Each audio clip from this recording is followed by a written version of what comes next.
Yeah. So Daniel, thank you very much for making time to share your insights into the future of leadership. But before we walk into the future, can you please share a little bit about your own background? Where did you grow up? Thank you, Nick, for the opportunity to participate in this interview. I was born in a place called Mminele, which is just outside the town of Palabora in Limpopo.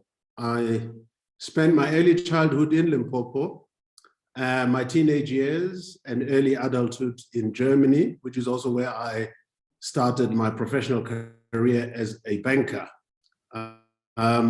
I then returned to South Africa in 1995 after a 6-year stint working in the City of London. And can you tell us, Daniel, what was your dream career when you grew up?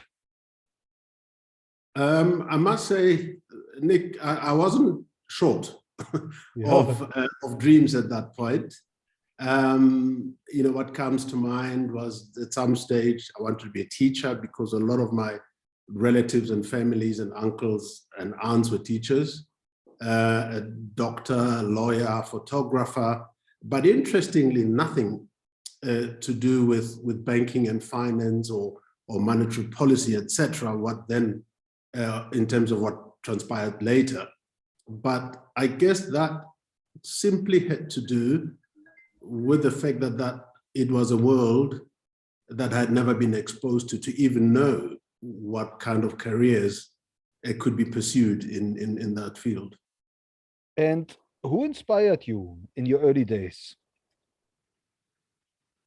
I guess people that inspired me as early mentors would be my parents and custodians that were responsible for my upbringing. I spent quite some time living with foster parents, both in South Africa and in Germany. They taught me to be responsible and independent from a fairly young age. They imparted values and ethics that were influenced by their Christian faith and which continue to guide me to this day. I was inspired a lot by my teachers, particularly my German teacher when I arrived in Germany as a 13-year-old, who I think is primarily responsible for instilling in me a strong work ethic at that age already. And of course, later in life, many of my colleagues and superiors, bosses throughout my career, of which I would probably lift out former governors and deputy governors of the South African Reserve Bank. I'm very privileged to work with those people, and they've been quite a source of inspiration over the years. Now, Daniel, you attended some of the world's most prominent universities, such as Oxford, Yale, and Wharton. What is your best memory from your university days? Those institutions you just mentioned were actually later in life and were mostly around further education in the form of sort of executive development programs and short courses as such. So just to set the record straight, I'm not alumni of those universities and didn't attend those, but certainly with regard to these particular institutions, it was just the methodology, the way learning was imparted and how one get exposed. I mean, in particular, this method of working with case studies and what they typically tended to do is to infuse some staff with practitioners during these courses. And I always find that very, very insightful to hear about how one best combines those two. Now, Daniel, you served as a deputy governor at the South African Reserve Bank, and you served at some of the world's leading institutions, such as the IMF, the G20, BRICS Central Bank, the Bretton Woods Advisory Council. Looking back over your career, would you say there was a turning point or two where things could have gone different? Yeah, in terms of career turning points, but before maybe I get to that, I suppose because that was the start in terms of career, I guess the first turning point was when I left a relatively small regional savings bank in 1987, where I received my banking training to join a large international bank in Germany. And that opened up almost unlimited opportunities in terms of a future career. And of course, what was instructive later is when I decided to switch careers and join the South African Reserve Bank. And that was another critical turning point, I would say. I had been involved in credit risk analysis and in project and structured finance, and was stepping into a totally different world, which was then to define my career for the next 20 years. And of course, a critical turning point in life, which in many ways influenced the career later, was the opportunity to go to Germany as a child and be educated there, which at that time was almost unheard of in terms of an opportunity. And Daniel, what would you say is driving you today? Nick, it would be, I suppose, the wish to try and make a difference through value-adding contributions in all the things that I do, in all my activities, however small that contribution, to feel that I am part of something bigger, that I have a purpose or contribute to one. I'm of course driven by trying to move things forward in a positive manner, and by being part of successful teams that are based on common purpose. And I'm also driven by trying as best as I can to add value to people that I interact with, irrespective of where they come from, irrespective of their seniority, titles, or standing in society. And lastly, I think I'm also driven by success, which has quite a nice taste to it. And of course, what constitutes success, it can be defined in many ways and means different things to different people.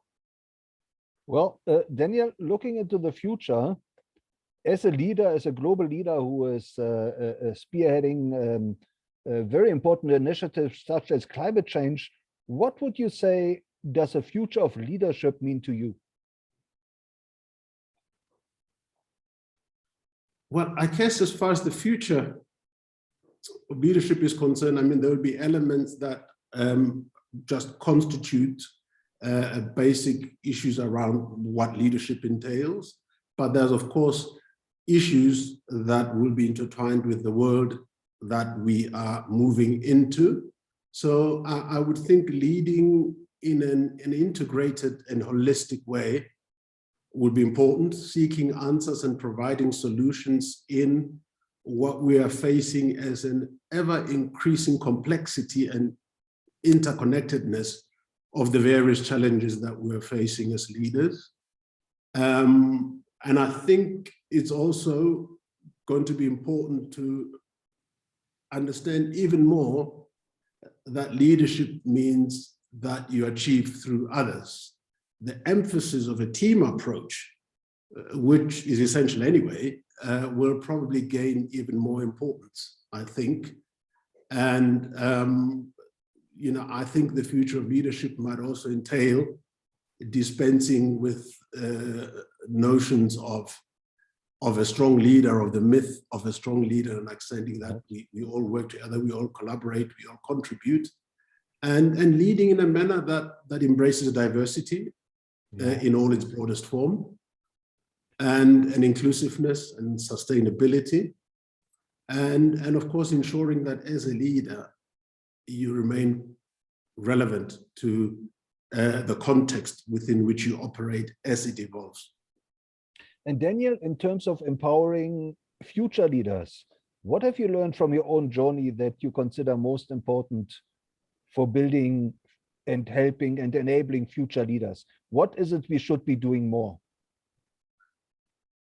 And I guess in terms of my own journey, which is obviously specific to my environment and served me well, has been, I guess, work ethic, a sense of duty, drive and determination, constant willingness to learn from others. And I think what also has been a lesson from my own journey was to develop early on the ability to mix sort of big picture issues with the need to delve into the detail when necessary. And I suppose I have had to learn to work hard, and there seems to be no substitute for that. And the other lesson, I guess, has been that one needs to lead with humility, Right. not to take oneself too seriously, not to let positions and titles to get to one's head. Right. And Daniel, one important tool for future leaders is obviously social media in terms of communicating their own leadership brand. What is your advice for future leaders? How should they handle social media? How should they navigate social media to build their own brand?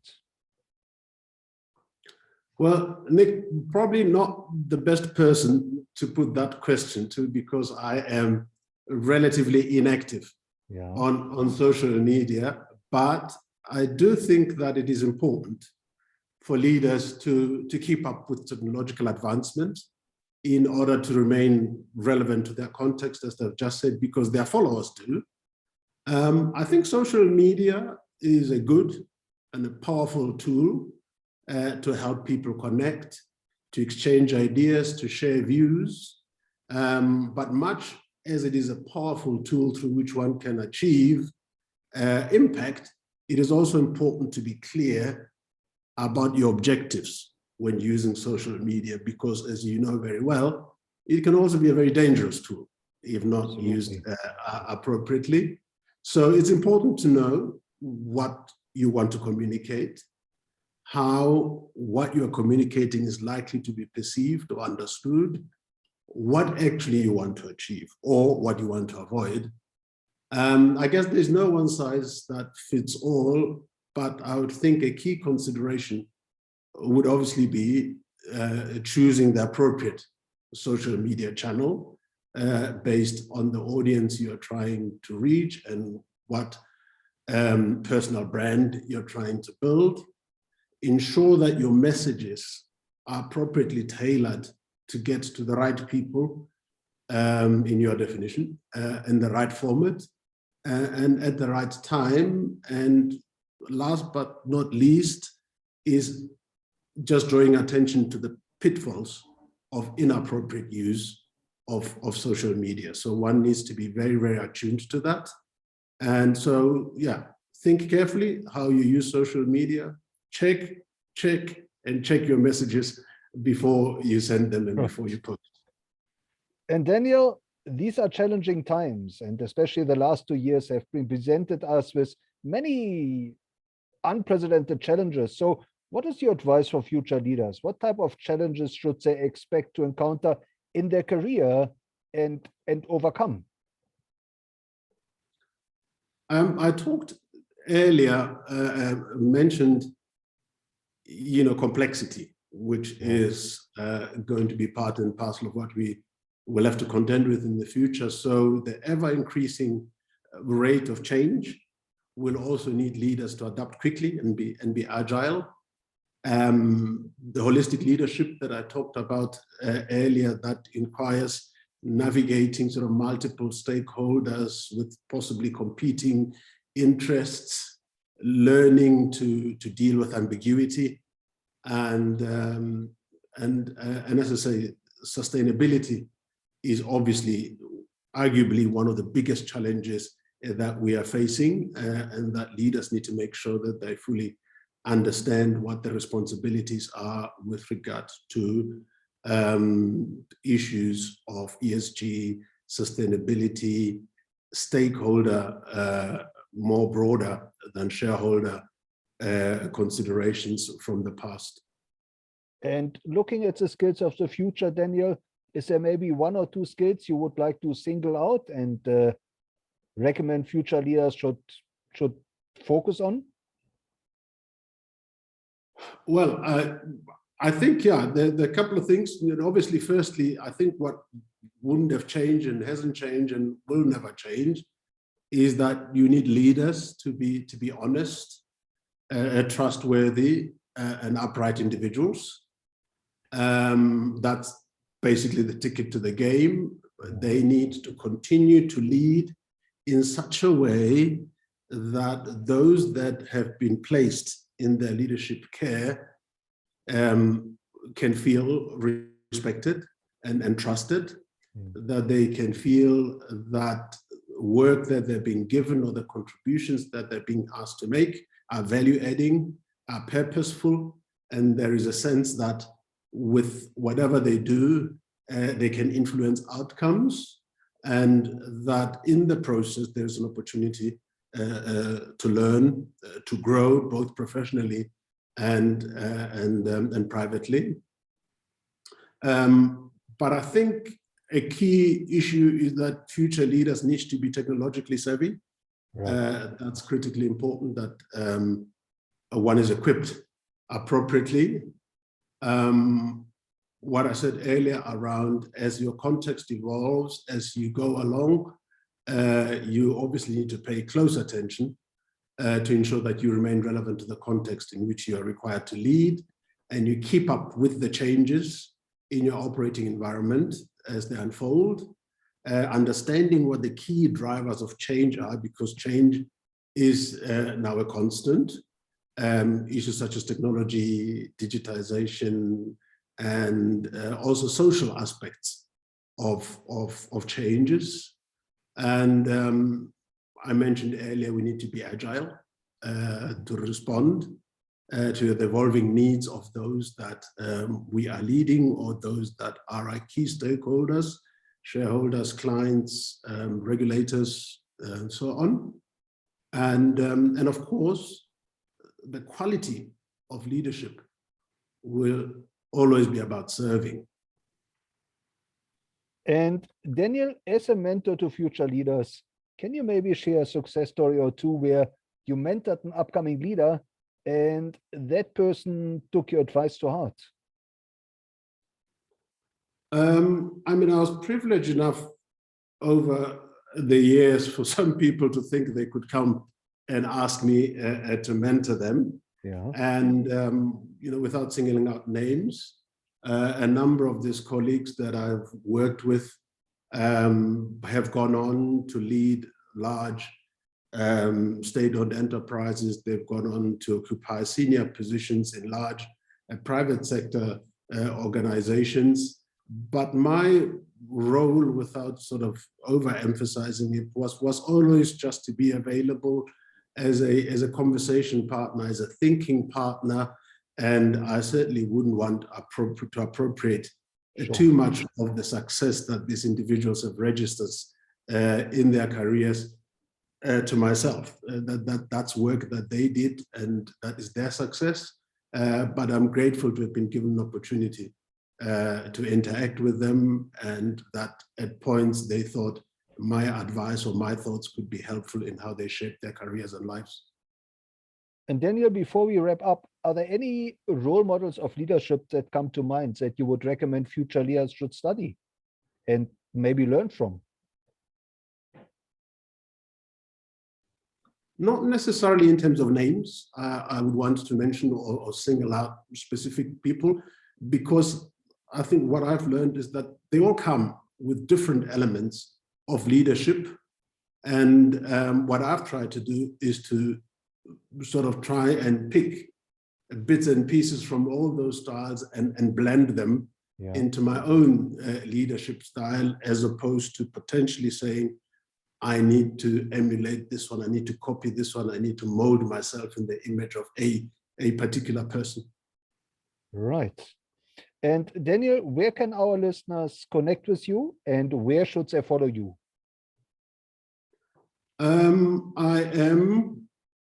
I've got a LinkedIn presence, which I can be followed on.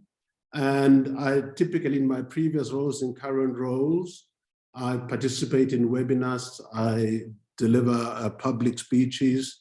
And so through those kind of channels, people can track and find out what I happen to be busy with or thinking about at any given point in time. Right. And last but not least, Daniel, what is your message to the millions of kids out there that are now looking to finish school, to enter the world of work, and maybe even to your own children, if I may add? What is it they should focus on, maybe? Well, I guess it is certainly, if we look at those that you say are just about to sort of finish school and enter the world of work, or go to universities or further studies, or acquire other skills. I think it's important to finish school with good marks. I think that, of course, doesn't guarantee you a good career later, but at the very least, it'll open the doors and it'll give you options to choose in terms of what you might be able to pursue if you've got a broad kind of knowledge and you come out with respectable marks, because it's a myriad of issues in terms of careers that youngsters these days can choose. But it's important to, at an early stage, acquire a broad sense of general knowledge, to be interested in finding out about a whole host of things, which obviously will then make it easier later to know what it is that you may be passionate about. And the other issue is just to be courageous and think about what it is you feel passionate about, be bold and follow your dreams, pursue them in a manner that will allow you to be able to lead a successful and fulfilled life later. But certainly for youngsters these days, unfortunately, it's hard work, it's learning as much as you can, it's building positive relationship with and networks early on with fellow students, and as you go along, retaining an ever inquisitive mind. Well, Daniel, thank you so much for sharing your insights and your wisdom into the future of leadership, and showing us a way as a global leader. Nick, thanks again for this opportunity.